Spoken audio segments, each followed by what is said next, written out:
শব্দ আল্লাহ বের করো, তার মুখে প্রথম কালিমা লা ইলাহা ইল্লাল্লাহ বের করো। শব্দ বের করবা আল্লাহ বের করো, আর কথা বের করবা লা ইলাহা ইল্লাল্লাহ বের করো। নবীজি বলেন, কোন মানুষের জীবনের পয়লা কথা যদি হয় লা ইলাহা ইল্লাল্লাহ, আর যদি শেষ কথাও আল্লাহ কবুল করে ফেলায় লা ইলাহা ইল্লাল্লাহ, তাহলে দুই কথার মাঝখানে যত গুনাহ হবে রব্বে কারীম খুশি হয়ে সব মাফ করে দিব। যা মাফ করে দিলাম। জীবনের শুরু ভালো কথা, শেষ ভালো কথা। আর আল ইবরাতু বিল খাওয়াতিম, কারোর যদি ভালো বাইর না হয়ে থাকে শুরু দিক দিয়া, কমাস কম শেষটা ভালো বানাইবার মেহনত শুরু করে দাও। अक्लमंदू से क्या पूछूं कि मेरी इब्तिदा क्या है, कि मैं इस फिक्र में रहता हूँ मेरी इंतहा क्या है, कि मैं इस फिक्र में रहता हूँ मेरी इंतहा क्या है। अल्लाह रसूल बोलें, मन काना आखिरु कलामिही ला इलाहा इल्लल्लाह, मन काना आखिरु कलामिही ला इलाहा इल्लल्लाह দাখালাল জান্নাহ। এই কারণে জীবনের রবের কাছে চোখের পানি ফেলে ফেলে আল্লাহর কাছে বলবেন, ও আল্লাহ, আমার জিন্দেগির গুনাহ খাতাকে তুমি দেখো না, আমার জীবনের অপরাধগুলোকে তুমি তাকায়া দেখো না। আল্লাহ, আল্লাহ, তুমি এই দুর্বল গোলামের প্রতি দয়া করো, মায়া করো, আর তুমি এই দুর্বল বান্দার জবানের শেষ কথা কালিমায়ে তাইয়্যিব বাইর করে দাও। ও আল্লাহ, আমি তোমার কাছে খাতিমা বিল খায়ের চাই। আমার মরণটা যেন কালিমা পড়তে পড়তে হয়, তাইয়্যিব কথা উচ্চারণের ভেতর দিয়ে যেন আমার রূহ কবজ হয়ে যায়। এটা আল্লাহর কাছে প্রতিটা ভীতু মুমিনের কামনা হওয়া চাই। না নিজের জীবনের শেষ কথার চিন্তা করলা, না তোমার ঔরসে ভূমিষ্ঠ সন্তানের প্রথম কথার চিন্তা করলা। নিজের জীবনের শেষ কথার চিন্তা করো নাই, এক ওয়াক্ত নামাজ নাই, এক রমজানের গোলামি নাই, এক রাত্রের তাহাজ্জুদ নাই, একটু সততা নেই, নিষ্ঠার জীবনের কোনো চিন্তা ভাবনা নাই। আর তোমার ঘরে যে আওলাদ ফারজান্দাগুলো হলো, তাদের মুখে না কালিমা তুলার ফিকির আছে, না তাদের মুখে সূরাতুল ফাতিহার শব্দ তুলে দেওয়ার ফিকির আছে, না তাদের মুখে তাশাহুদ, দরুদ শরীফ, দোয়া মাসুরা, দোয়া কুনুত, কিছু গোলামির আলফাজ তুলে দেওয়ার ফিকির তোমার ভেতরে আছে। তো কেসে মুসলমান হয় রে? এতটুকুন ভাবনা তোর জীবনে আসে না, তুই কে বলেছে মুসলমান? এইটা ভেতরে আসা চাই। ধন্যবাদ দাও মুফতি শাহিদুর রহমান মাহমুদাবাদীকে, যে এত বড় বটগাছ রেঙ্গা মাদ্রাসা এখানে দাঁড়িয়ে থাকার পরেও এই গ্রামে আরেকটা বাতি জ্বালানোর ছোট্ট ফিকির করেছে, যে এখানে আরো কিছু লোক, আরো কিছু ছেলে কালমা শিখুক, তারা সূরা ফাতিহা শিখুক, তারা আকীদা শিখুক, তারা তাদের আকীদাকে দুরস্ত করুক, তারা কিছু ভালো মানুষের সাক্ষাৎ পাক, তাদের জীবনে কিছু ভালো আমলের ফুল ফল সুসজ্জিত হয়ে যাক, তাদের জীবন ধারাটা একটা আহলুস সুন্নাতি ওয়াল জামাআর কামিয়াবির ধারায় প্রবাহিত হয়ে যাক। এই ভাবনা, এই চেতনা, এই চিন্তা কদর করা। হ্যাঁ, কারণ হলো এই দুনিয়ার ইজ্জত আমাদের জিন্দেগির আসল ইজ্জত না। আমাদের আসল ইজ্জত 3.5 হাত কবরে দেওয়া। আমরা দেখি জায়গাটা 3.5 হাত, 3.5 হাত না। যে ইজ্জত লয়ে কবরে যায়, তার কবরের ভেতরের জায়গা মা বাইনাস সামাওয়াতি ওয়াল আরদ, এই আসমান জমিনের ভেতরে যা আছে এর চাইতে অনেক বেশি প্রশস্ত হয়ে যায়, এর চাইতে আরো বেশি প্রশস্ত হয়ে যায়। 3.5 হাত সিধা জায়গা থাকে না। তার ইজ্জতে, তার কবর হয় আসমান জমিনের ফাঁকা জায়গার মতো প্রশস্ত, আর তার জান্নাত থেকে খিড়কি খোলা হয় আল্লাহর জান্নাতুল ফেরদাউসের দরজা পর্যন্ত। ইজ্জত, এই ইজ্জত মানুষ পাবে কি দিয়া? চেহারা, টাকা, ক্ষমতা, অর্থ, বাড়ি, গাড়ি না, জবানের তাহারাত আর আমলের তাহারাত। এইটার ফিকির করা। ফিকির অনেকেই করে, কেউ আছে এটার ফিকির নাই কিন্তু নষ্ট ফিকির করে বসে বসে। কেউ তাওহীদ চাষাবাদের মেহনত করে, আর কেউ বহুত্ববাদ চাষাবাদের মেহনত করে। কেউ মাদ্রাসা নির্মাণ করে, আর কেউ মরে মরে মূর্তি নির্মাণ করে, পূজার দরওয়াজা খোলে কেউ কেউ। والذين يمكرون السيئات لهم عذاب شديد ومكر أولئك هو يبور। কেউ যদি দুনিয়ার মাটিতে ভালো করে তার পুরস্কার সে দুনিয়ায় পাওয়া যাবে, আর কেউ যদি মন্দ করে তাদের পুরস্কার দুনিয়ায় হয়ে যায়, আর কবরে তাদের জন্য কিন্তু শক্ত আযাব অপেক্ষমান। কারণ আল্লাহর কাছে যেন আমরা দুষ্ট লোক হিসেবে ধরা না খাই, বরঞ্চ রব্বে করিমের কাছে আমরা যেন নেককার হিসেবে আল্লাহর কাছে ইজ্জতের আসন পাই। এই ভাবনা প্রতিটি মুত্তাকি বান্দার শ্রেষ্ঠ ভাবনা। আমাদের জবানে যেন তাইয়িব কালিমা উচ্চারিত হয়, আর আমাদের আমলগুলো যেন আমাদেরকে আল্লাহর কাছে ইজ্জতের মাকাম দান করে। আল্লাহর রাসূল মেরাজ থেকে আসলেন, এসে কালা বেলাল নে বলে, কিরে গোলাম কালা বেলাল, ফরশ থেকে আরশে তোর জুতার আওয়াজ আসমানে কেমনে গেল? হযরত বিলাল বলে, নবীজি আপনি যে ওই যে ওযু আর তাহিয়াতুল ওযু নামাজ শিখাইছিলেন না, শিক্ষা দেওয়ার পর থেকে আজ পর্যন্ত বেওযু থাকি না, ওযু করলে 2 রাকাত এই তাহিয়াতুল ওযুকে আমি ছাইরা দেই না। তাহিয়াতুল ওযু নামাজের হেফাজতকারী আমি।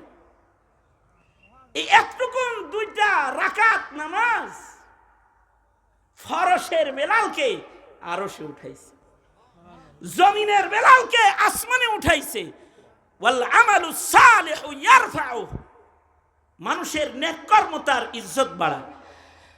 আর ভালো কথা আর ভালো কাজ দিয়ে যে ইজ্জত অর্জন হয়, এই ইজ্জত শুধু দুনিয়ায় না, এটা কবর হাসর সব জায়গায় স্থায়ী হয়। আর কুকর্ম, কুকথা, কুভাবনা আর কুচক্রান্ত দিয়ে যে জিল্লতি হাসিল হয়, এটা শুধু দুনিয়ায় না, এটার ধারাও কবর হাসর পর্যন্ত অব্যাহত গতিতে থেকে তাকে দোজখে নিক্ষেপ করে দেয়। ভালো কথা মানুষের ইজ্জত বাড়ায়, আর খারাপ কথাও মানুষের ইজ্জত কমায়। 2টা নাম খালি মুখস্থ রাই হোক, তাতেই জীবন যথেষ্ট। শেখ হাসিনার জীবনের সবচেয়ে বড় দোষের ভিতরে একটা দোষ হলো খারাপ কথা। শাপলা চত্বরে রাতের অন্ধকারে বাতি নিভায়া মিডিয়া সরায়া তাহাজ্জুদরত জিকিরকারী তলবে এলেম নায়েবে নবী আর আবেদ বান্দাগুলা আশিকে রাসূল, যারা খাতমে নবুয়ত রক্ষায়, নবীর ইজ্জত রক্ষায় শাপলা চত্বরের রাজপথে বসেছিল। রাত 12টার পরে সব বন্ধ করে গুলি করে তা করে মেরে জাতির সংসদে দাঁড়ায় একটা কুকথা বলল। তার অনেক কুকথার একটা, মৌলবীরা রং মেখে শুয়েছিল। ওই দিনই এদেশের আলেম সমাজ হাসিনাকে চিনে ফেলেছে। আর তোমরা চিনলা অনেক পরে, আমগরে রাজাকার বলল তখন চিনলে না।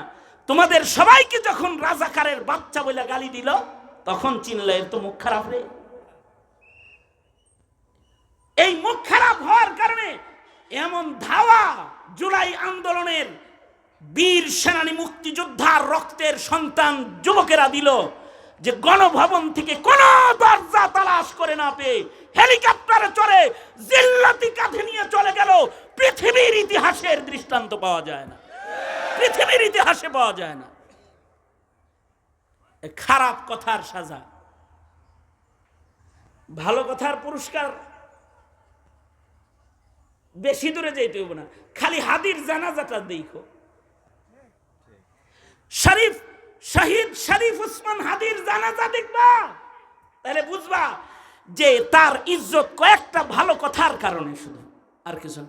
জুলমের বিরুদ্ধে কথা বলেছে, ইনসাফের পক্ষে কথা বলেছে, আধিপত্যবাদ প্রতিষ্ঠাকারী ভারতের বিরুদ্ধে কথা বলেছে, আওয়ামী দুঃশাসনের বিরুদ্ধে কথা বলেছে, মানুষের স্বাধীন সার্বভৌম মাটির স্বাধীনতার কথা বলেছে, প্রয়োজনে শহীদ হবে কিন্তু কারোর গোলামি গ্রহণ করবে না, এই কথা বলেছে। এই এতটুকুন কথার কারণে যে জানাজার ইজ্জত পাইছে, তুমি একটু মইরা টেস্ট করে দেখো, তোমার ইজ্জত আর হের ইজ্জত। আর কি বলবো, যে বুঝে সে তো দুই কথাই বুঝে, আর যে বুঝে না সে বুড়া হওয়ার পরেও বুঝে না, ওটা হয়ে যায় বুড়া শয়তান, বুঝে না। সুতরাং কথা ভালো করতে হবে। ভালো কথা কি কি? জিকির করব, তিলাওয়াত করব, দাওয়াতের কাজ করব, আমর বিল মারুফ নাহি আনিল মুনকার করব। খারাপ কথা মিথ্যা বলবো না, গীবত করব না। চগল কয় আমি গীবত করি না, খারাপ কথা বলি না, খালি ফেসবুকে লিখি। मेरी ज़बानो कलम से किसी का दिल न दुखे, किसी को शिकवा न हो ज़ेर आसमां मुझसे। मेरी ज़ुबानो कलम से किसी का दिल न दुखे, किसी को शिकवा न हो ज़ेर आसमां मुझसे। ভালো কথা জমিনে আসার রাস্তা হলো কাগজ কলম। মুখের কথার চাইতে কলমের কথা বেশি মজবুত, এ কারণে আল্লাহর কথাগুলো কাগজ কলমে হেফাজত হয়, কাগজ কলমের দ্বারায় ছড়ায়। ওই শিবানী কাগজে লেখা আল্লাহ পাক কাঠের ভিতরে নিজে লেখায়া তারপরে পাঠাইছে, কারণ লেখার কথার বড় শক্তি। অনেকে ফেক আইডি ব্যবহার করে বাজে কথা কও, নির্বাচন ঘিরে নিজেরা বাজে কথা বইলা এতটা নষ্ট হয়েও না যে 12 তারিখের পরে এক দস্তরখানে বইতে পারো না, এতটা খারাপ হয়ে যায় না। একে অপরের প্রতি সুন্দর কথা, ভালোবাসা, সম্প্রীতি বৃদ্ধি করো, মোহাব্বত বৃদ্ধি করো। কারণ মুখের কথার কারণে কেউ দোস্ত হয়ে যায়, কইছে আই লাভ ইউ, কয় আমারে ভালোবাসে, আর আস্তে একটা গালি দিছে, কয় আমারে বাঞ্চত কয়ে গেলিছে। মুখের কথার কারণে দুশ্মন হয়ে যায়, আর মুখের কথার কারণে কয় তুমি আমার জান, তুমি আমার জীবন, তোমারে ছাড়া বাঁচুম না। ভালো হয়ে যাও, ভালো হয়ে যাও, ভালো হয়ে যাও। যুব সমাজ অন্যায় লেখালেখি করো না, ইনশাআল্লাহ বলো। যদি লেখো তো ইসলামের পক্ষে লেখো, মুসলমানের পক্ষে লেখো, মুসলিম ভ্রাতৃত্ব বৃদ্ধির জন্য লেখো। সুযোগ পেয়েও যদি ইসলামের পক্ষে কিছু করতে না পারো, যে দলেরই হোক সে যদি ইসলামের পক্ষের হয়, তার জন্য যদি সুযোগ পেয়েও কিছু করতে না পারো, তাহলে ব্যর্থতা সকলের ব্যর্থতা। সুতরাং হাজার অনেকের ভেতর দিয়েও ইমানি ঐক্য করে যাও, হাজার আঘাত ঘাত প্রতিঘাতের ভেতর দিয়েও ভালোবাসার চাষাবাদ করে যাও, ভালো কথা ভালো আমলের জোয়ার বহাও, তো দেখবা আল্লাহ পাক ইজ্জত দান করবেন ইনশাআল্লাহ। তৈয়ার আছি তো ইনশাআল্লাহ। মাহমুদাবাদী ছোট ভাই শহীদুর রহমান, ওকে আল্লাহ কবুল করুক, তার প্রতিষ্ঠান কবুল করুক। আমি বলেছি আসবো, দেখাশোনা করবো ইনশাআল্লাহ। সবচেয়ে বড় কথা, রাঙ্গা জামিয়া, এই অত্র অঞ্চলের একটা প্রতিষ্ঠানও রেঙ্গা জামিয়ার থেকে আলোক না, সব এই রেঙ্গা জামিয়ার ডালপালা, শাখা প্রশাখা, আকাবিরদের নকশা। খেয়াল রাখবেন ইনশাআল্লাহ। আল্লাহ পাক সবাইকে কবুল মঞ্জুর করেন, আমিন। আলহামদুলিল্লাহ রাব্বিল আলামিন, ওয়াসসালাতু ওয়াসসালামু আলা সাইয়্যিদিল আমবিয়া ওয়াল মুরসালিন মুহাম্মাদিন ওয়া আলা আলিহি ওয়া আসহাবিহি আজমাইন। স্নেহের ছোট ভাই শহীদুর রহমান আল্লাহ নিজের মাতৃভূমিতে কিছু করবার জন্য উদ্যোগ। আল্লাহ খায়রুল উম্মাহ ইনস্টিটিউটকে তুমি কবুল মঞ্জুর করে নাও। রব্বুল আলামিন শ্রম কোরবানি মেহনতগুলোকে আখিরাতের জন্য মঞ্জুর করে নাও। ইয়া আল্লাহ রব্বুল আলামিন আকাবিরদের নকশ নমুনায় মেহনত করার তৌফিক দাও। রব্বুল আলামিন এলাকাবাসীকে ইমানের এই গাছের কদর করার তৌফিক দাও, ইসলামের এই বটবৃক্ষের কদর করার তৌফিক দাও। জাতির ক্লান্তিকালে রব্বুল আলামিন এই উদ্যোগকে রব্বুল আলামিন সকলের জন্য রহমত বরকত হিসাবে গ্রহণ করার তৌফিক দাও। রব্বুল আলামিন রাঙ্গা জামিয়ার আশপাশে ইয়া আল্লাহ এই জামিয়ার বরকতে যত মাদারিস, যত মার্কাজ মাহাত গড়ে উঠেছে সবগুলোকে কবুল করে নাও। আকাবিরদের মেহনতকে ধরে রাখার তৌফিক মিল্লাতের মুসলমানদের তুমি দান করো আল্লাহ। হার কিসমের খায়র ও বরকত শামিলে হাল করে দাও। সকল মুর্দারদেরকে মাফ করে দাও, সকল জিন্দাদেরকেও মাফ করে দাও, সকল অসুস্থদেরকে সুস্থ করে দাও, সফর সহজ করে দাও, কবুল মঞ্জুর করে নাও। খায়র ও বরকত শামিল হাল করে দাও, শারর বালা থেকে বাঁচাও। ইয়া জাবির আল আজমিল কাসির, ইয়া রাজিকাত তিফলিস সগীর, ইয়া বদি আল আজাইবি বিল খাইরি, ইয়া বদি। আল্লাহুম্মা আইন্না আলা যিকরিকা ওয়া শুকরিকা ওয়া হুসনি ইবাদাতিক। আইন্না বিল ইলমি ওয়া যায়্যিন্না বিল হিলমি ওয়া আকরিমনা বিত তাকওয়া ওয়া জাম্মিলনা বিল আফিয়া। নাসআলুকা দাওয়ামাল আফিয়া ওয়া তামামাল আফিয়া ওয়া শুকরা আলাল আফিয়া। আজিরনা মিন খিজিয়িদ দুনিয়া ওয়া আযাবিল আখিরা। সুবহানা রাব্বিকা রাব্বিল ইজ্জাতি আম্মা ইয়াসিফুন ওয়া সালামুন আলাল মুরসালিন ওয়ালহামদুলিল্লাহি রাব্বিল আলামিন। আসসালামু আলাইকুম।